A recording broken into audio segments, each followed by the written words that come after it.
তোমার সাথে খাবার বসাই আমার ভুল, খাবার খাওয়াই ঠিক না। তাকে আসো কি জন্যে? তোমার চরিত্র যে এতই ঢিল আগে জানিনি। শোনো, তুমি এরকম করে খবর পাও না। তুমি আমার চরিত্রে দাগ লাগাচ্ছ কিসের জন্য?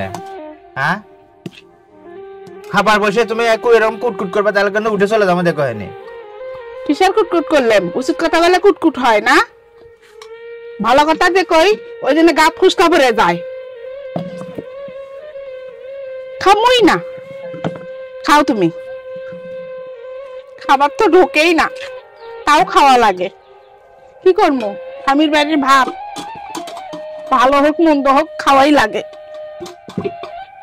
সবই আমার কপাল। তোমার ক মানে মাটির কওয়া একই কথা। কোনদিন তো স্ত্রী সম্মান দাও না। তোমার নাগান ছেলে গেলে জন্য বয়ে গেলে কষ্ট, সেটা একবার ভাবছ? কথা করছি আর গিলতিছ, একবারও তুমি মনে করো না। দয়া মহব্বত তো নাই।